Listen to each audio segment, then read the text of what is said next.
2025 সালের শেষ দিক থেকে 2026 সালের প্রথমার্ধের মধ্যে নির্বাচনের সময় নির্ধারণ করা যায়।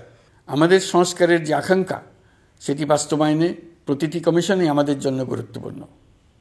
তবে নির্বাচন ব্যবস্থা সংস্কার ও সংবিধান সংস্কার কমিশনের কথা আমি একটু আলাদাভাবে বলতে চাই, কেননা এই দুটি কমিশনের সুপারিশের উপর প্রধানত নির্ভর করছে আমাদের আগামী নির্বাচন প্রস্তুতি ও তারিখ।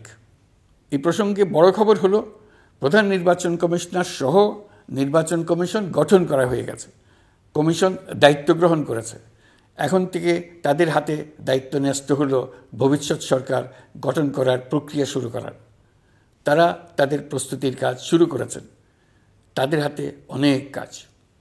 প্রথমে সবচেয়ে বড় কাজ ভোটার তালিকা হালনাগাদ করা। এটা এমনিতেই কঠিন কাজ। এখন কাজটা আরও কঠিন হলো এই জন্য যে গত 3টা নির্বাচনে ভোটারদের অংশগ্রহণ করার সুযোগ ছিল না। ভোটার তালিকা যাচাই করার সুযোগ হয়নি কারণ। গত 15 বছরে যারা ভোটার হওয়ার যোগ্য হয়েছে তাদের সবার নাম ভোটার তালিকায় তোলা নিশ্চিত করতে হবে। এটা একটা বড় কাজ। ছাত্র জনতার অভ্যুত্থানের পর এখানে গলদ রাখার কোনো সুযোগ নেই।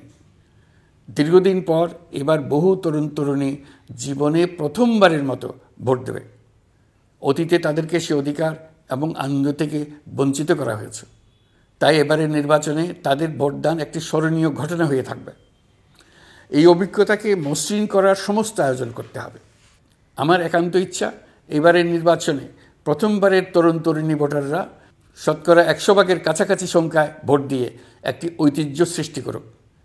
নির্বাচন কমিশন এবং সকল সামাজিক প্রতিষ্ঠান ও রাজনৈতিক দলের প্রতি আমার আহ্বান, সবাই মিলে আমরা যেন ওই লক্ষ্য অর্জনে নানা প্রকার সৃজনশীল কর্মসূচি গ্রহণ করি।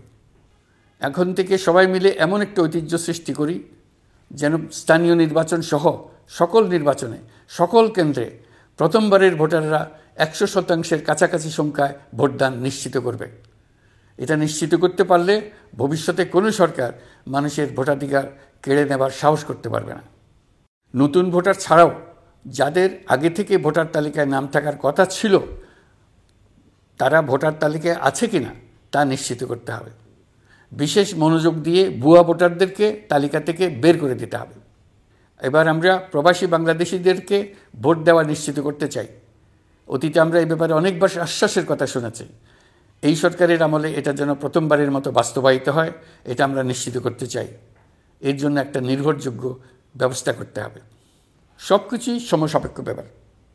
এর সঙ্গে যদি আমরা নির্বাচন প্রক্রিয়া আরও উন্নত করতে চাই, নির্বাচন সংস্কার কমিশনের সুপারিশমালা বাস্তবায়ন করতে চাই, তাহলে প্রয়োজনীয় সংস্কারের বিস্তৃতি ও গভীরতা অনুসারে নির্বাচন কমিশনকে সময় দিতে হবে। আমি সকল প্রধান সংস্কারগুলো সম্পন্ন করে নির্বাচন আয়োজন করার ব্যাপারে বরাবর আপনাদের কাছে আবেদন জানিয়ে এসেছি। তবে রাজনৈতিক ঐকমত্যের কারণে আমাদেরকে যদি অল্প কিছু সংস্কার করে ভোটার তালিকা নির্ভুলভাবে তৈরি করার ভিত্তিতে নির্বাচন সম্পন্ন করতে হয়, তাহলে 2025 সালের শেষের দিকে নির্বাচন অনুষ্ঠান হয়তো সম্ভব হবে।